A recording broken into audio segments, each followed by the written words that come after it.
ജനകീയാസൂത്രണം 2024-25 പദ്ധതിയിൽ ഉൾപ്പെടുത്തി പുളിങ്ങോം കുടുംബാരോഗ്യ കേന്ദ്രവും ചെറുപുഴ ഗ്രാമപഞ്ചായത്തും ജീവിതശൈലി രോഗ നിയന്ത്രണ പരിപാടി നടപ്പിലാക്കുന്നു. ശൈലി 2.0 എന്ന പേരിൽ നടപ്പിലാക്കുന്ന പദ്ധതിയുടെ ഉദ്ഘാടനം ജില്ലാ ഡെപ്യൂട്ടി മെഡിക്കൽ ഓഫീസറും NCD നോഡൽ ഓഫീസറുമായ ഡോക്ടർ KT രേഖ നിർവഹിച്ചു. പദ്ധതിയുടെ ഭാഗമായി ജീവിതശൈലി രോഗങ്ങളെ നേരത്തെ കണ്ടെത്തുന്നതിനും ചികിത്സിക്കുന്നതിനുമായി ഡിജിറ്റൽ പ്ലാറ്റ്ഫോമിന്റെ സഹായത്തോടെ ആരോഗ്യവകുപ്പിന്റെ നേതൃത്വത്തിൽ പ്രതിവർഷ ആരോഗ്യ സർവേ നടത്തും.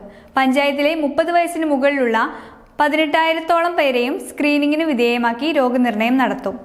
ജീവിതശൈലി രോഗലക്ഷണങ്ങൾ പ്രകടിപ്പിക്കുന്നതിന് മുൻപ് തന്നെ അവയുടെ സാധ്യതകൾ തേടുകയും ആരോഗ്യ പ്രവർത്തകരുടെ നേതൃത്വത്തിൽ ജനകീയ ആരോഗ്യ കേന്ദ്രങ്ങൾ വഴി വ്യക്തിയെ പരിശോധിച്ച് രോഗങ്ങൾ നിർണ്ണയിക്കുകയും ചെയ്യുന്നതാണ് ശൈലി 2.0 പദ്ധതി. ജീവിതശൈലി രോഗനിയന്ത്രണത്തിനായി ചെറുപുഴ പഞ്ചായത്തും പുളിങ്ങോം പ്രാഥമികാരോഗ്യ കേന്ദ്രവും ചേർന്ന് നടത്തുന്ന പദ്ധതി മുഖേന പ്രമേഹം, രക്താതിമർദ്ദം, വായിലെ ക്യാൻസർ, സ്ഥാനാർബുദം, ഗർഭാശയമുഖ ക്യാൻസർ, ശ്വാസകോശ രോഗങ്ങൾ എന്നിവയാണ് പ്രധാനമായും നിർണ്ണയിക്കുക. ഇതിനു പുറമെ ക്ഷയരോഗം, കുഷ്ഠരോഗം, മാനസിക രോഗലക്ഷണങ്ങൾ, മുതിർന്ന പൗരന്മാരുടെ ആരോഗ്യ പ്രശ്നങ്ങൾ എന്നിവയും ശൈലി സർവേയിലൂടെ കണ്ടെത്തും. പദ്ധതിയുടെ ഉദ്ഘാടനം ജില്ലാ ഡെപ്യൂട്ടി മെഡിക്കൽ ഓഫീസറും NCD നോഡൽ ഓഫീസറുമായ ഡോക്ടർ KT രേഖ നിർവഹിച്ചു.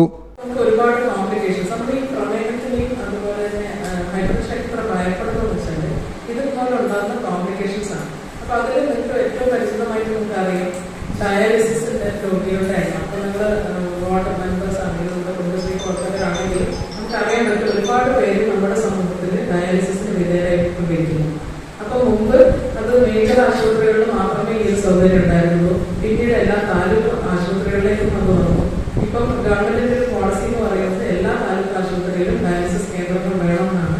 അതുകൂടാതെ പ്രൈവറ്റ് മേഖലയിലും പിന്നെ അതുപോലെ സന്നദ്ധ സംഘടനകൾ സൗജന്യമായി ചെയ്തുകൊണ്ടിരിക്കുന്ന ഒരുപാട് ഡയാലിസിസ് കേന്ദ്രങ്ങളുണ്ട്. അപ്പൊ ഇതിന്റെ പ്രധാനപ്പെട്ട ഒരു കാരണം എന്ന് പറഞ്ഞാൽ വർദ്ധിച്ചു വരുന്ന പ്രമേഹമാണ്. അത് നിയന്ത്രിക്കാൻ പറ്റാത്തുള്ള പ്രമേഹമാണ് പിന്നീട് വൃക്കകളുടെ തകരാറിലേക്കും അതുപോലെ തന്നെ ഡയാലിസിസിലേക്കും നയിക്കുന്നു. അപ്പൊ നമുക്ക് ആവശ്യമാണ്, കാരണം ഇപ്പൊ നമ്മുടെ സമൂഹത്തിൽ ഒരുപാട് ഡയാലിസിസ് പേഷ്യന്റ് ഉള്ളതുകൊണ്ട് അവരുടെ സൗജന്യമായിട്ട് നമുക്ക് അവർ ഡയാലിസിസ് ചെയ്തു കൊടുക്കുക എന്ന് പറയുന്നത് നമ്മുടെ ഒരു ബാധ്യതയാണ്. ചെറുപുഴ ഗ്രാമപഞ്ചായത്ത് പ്രസിഡന്റ് KF അലക്സാണ്ടർ അധ്യക്ഷത വഹിച്ചു. ആരോഗ്യകാര്യ സമിതി ചെയർമാൻ M ബാലകൃഷ്ണൻ, വാർഡ് മെമ്പർമാരായ KM Shaji, CBM Thomas, Mathew Karathankal, KD Praveen, health inspector V Muhammad Shareef, PHN ML Maneesha എന്നിവർ സംസാരിച്ചു. സർവേക്കായി വീടുകളിലെത്തുന്ന ആരോഗ്യ പ്രവർത്തകരോട് സഹകരിക്കണമെന്നും സർവേ ആവശ്യത്തിന് ആധാർ കാർഡ് നൽകണമെന്നും ചോദ്യങ്ങൾക്ക് കൃത്യമായ ഉത്തരം നൽകണമെന്നും സ്ക്രീനിങ്ങിനായി മൊബൈൽ സന്ദേശം ലഭിക്കുന്നവർ അടുത്തുള്ള ജനകീയ ആരോഗ്യ കേന്ദ്രങ്ങളിലോ വാർഡ് തല സ്ക്രീനിംഗ് ക്യാമ്പിലെത്തി പരിശോധന നടത്തണമെന്നും ചെറുപുഴ ഗ്രാമപഞ്ചായത്ത് പ്രസിഡന്റ് KF അലക്സാണ്ടറും മെഡിക്കൽ ഓഫീസർ ഡോക്ടർ അർജുൻ ദേവും അറിയിച്ചു. News bureau, Cherupuzha. അമ്മു, നിനക്ക് ഓർമ്മയുണ്ടോ നിന്റെ കുട്ടിക്കാലം?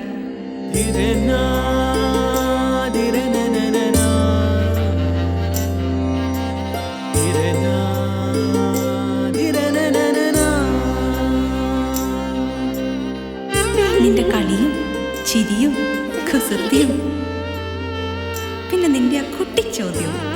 ഇതെനിക്ക് തരുമോ? തരില്ല. ഇതേ എനിക്ക് എന്റെ അമ്മ തന്നതാ. മുത്തശ്ശിക്ക് ഇതാര് കൊടുത്തതാ? മുത്തശ്ശിയുടെ അമ്മ കൊടുത്തത്. അപ്പൊ ഇത് ശരിക്കും മാറിയ?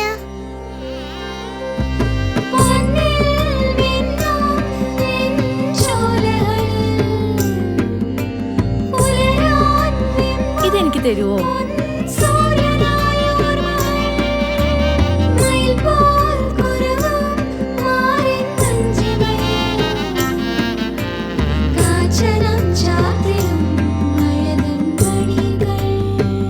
ചില ബന്ധങ്ങൾ പവിത്രമാണ്.